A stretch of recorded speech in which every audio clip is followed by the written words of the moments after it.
Hi everyone! So it's astrology time. Now, I've been thinking about for a while now that given that I was kind of raised in a narcissistic family dynamic and have access to the charts of narcissists, I would talk about how to identify character traits within a birth chart that can show narcissistic personality traits. Now, I want to be really clear that astrology does not diagnose narcissism or any other kind of personality disorder, but it can definitely show us the personality traits that lead to certain personality disorders. So I'm going to start today by talking about jealousy. Now, believe it or not, there's not just one easy peasy way to identify jealousy in a birth chart. You have to look at a person's entire chart, right? And see if they have those character traits. But one indicator, which is a massive clue when it comes to jealousy, is Lilith. Now, Lilith is not a planet. Lilith, I believe, is an asteroid. But Lilith is very active in our charts. What is Lilith? Lilith is the rebel woman. In mythology, Lilith was the original woman who was in Eden, who got kicked out because she was simply too rebellious. So Lilith is the rebel woman inside of us. It's everything taboo inside of us. It's our taboo sexuality. Lilith can also be extremely powerful. A lot of astrologers say Lilith is a lot like Pluto, but I like to treat them very separately because, you know, I just don't like to lump sum that anyway. So Lilith can show us where we carry our shame and where people like to project their shame onto us, and then where we kind of hide ourselves. Now, what does this have to do with jealousy? Depending on how Lilith is behaving in your chart and how Lilith is interacting with the other celestial bodies in your chart, it can show us where people are actually jealous of us or where an individual is actually jealous of someone else. Now we're going to talk about my chart. So in my chart, Lilith is in Leo in the 11th house. And fortunately in my chart, Lilith is not misbehaving in my chart, in my birth chart at least. So Lilith also shows us where we have experienced a lot of rejection and like I said, shame. So I have never been accepted by groups of friends, like throughout middle school, high school. After that, I'm never part of the clique. I'm always an outsider. So I'm already the rebel woman in amongst my friends. Now, again, depending on the rest of your chart, Lilith can show us where we feel shame and where we kind of hide ourselves. You're not supposed to hide your Lilith energies. You need to let your Lilith energies shine, obviously depending on how Lilith is behaving in your chart.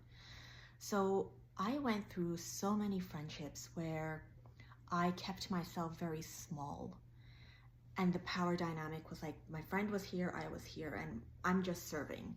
So, and as long as that power dynamic was in play, it was really good. The minute I decided to allow myself to shine and kind of step out and be on my own, the friendship would fall apart because that would be a problem for the other friend. So with Lilith in your 11th house as well, you have to look at the sign always as well, not just the house placement, but the sign. My Lilith is in Leo in the 11th house. So Leo my Lilith naturally aggravates other Leo energies. So I'm talking about Leo moon, Leo rising, Leo sun. My Lilith will just naturally aggravate them because, you know, when I allow myself to shine, I shine in Leo. Leo is all about, you know, having, like, being the star. So when I don't keep myself small and allow myself to shine, Leo energies will get really aggravated. And when I was younger, you know, I have a certain relative who has a Leo moon, and she would just, like, she would make up lies about me, tell stories about me. She actually blew up friendships by just making up stories. And she's a Leo moon, and Leo is in my 11th house of friendships. So she was detonating friendships, right, that I had. So it's really crazy how you can see in the long run how Lilith can aggravate people, really aggravate people, when I decide to allow myself to shine. And I aggravate Leo energies, Leo moon women, Leo rising women, and Leo sun women. So, because in my case, when it comes to my friendships with women, I am really good at friendships with other rebel women who are are in their own state of rebellion against, like, they live life on their own terms and they're not ashamed of themselves. So yeah, where your Lilith is where you hide yourself and where you hide your shame. And to empower yourself, you need to step into that energy. Now, one other aspect I'm going to talk about, which I have seen in highly narcissistic women, is Pluto conjunct Lilith. These are two. Pluto is the planet of destruction and rebirth, and Lilith is, well, Lilith. And when you join those two powers together, it can create an extremely controlling and dominating woman. Now, I am fully aware that Pluto conjunct Lilith is a generational aspect for people born around 1971. So that does not mean that every Pluto conjunct Lilith woman is a control freak. They will have controlling tendencies, yes, but you need to see how it's interacting in the birth chart.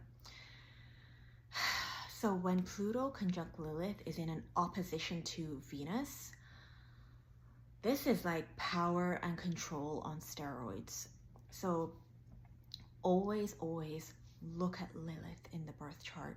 You can get so much insight on where you're carrying shame, where you're hiding shame, and where you need to really step into your power. I had to step into my power in my friendships. Like those power dynamics, I did it for like so many, like 20 years. I want to say at least 20 years I did that. Where I'm keeping myself small. I'm just allowing my friend to shine, even if that means sacrificing myself financially, sacrificing my emotions. The minute I have any little bit of attention, say even on my birthday, it's a problem for Leo women. Leo moon, Leo sun, Leo rising. So no hate on Leo women. I love you, but I want to look at your whole chart. This is obviously, you need to look at the whole chart. So yeah, I'm going to be talking about narcissism. So I hope you stay tuned for that.